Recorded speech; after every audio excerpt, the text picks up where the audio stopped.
Hello, good afternoon. Si Rayson Cabrule. Welcome back po sa uli sa ating YouTube. Ngayon po, wala po tayong gawa at yan. Kaya yung mga upload natin, yung mga napupuntahan nating mga bilihan ng kung ano, no? Yan. Kaya mga nakaraan, puro ganun po yung upload natin, mga appliances.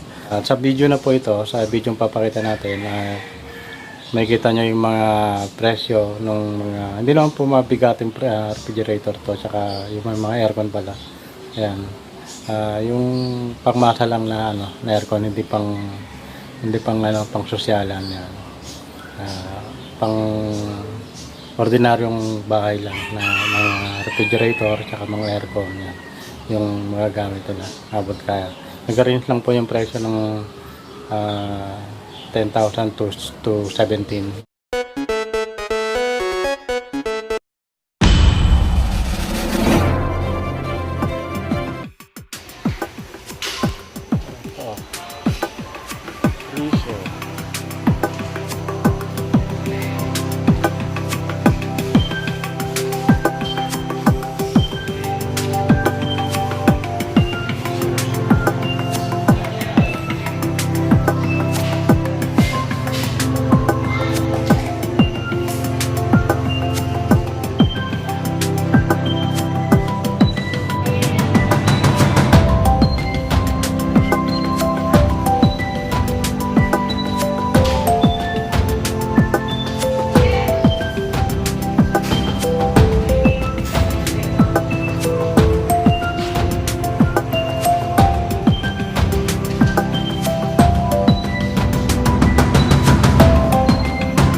Laki.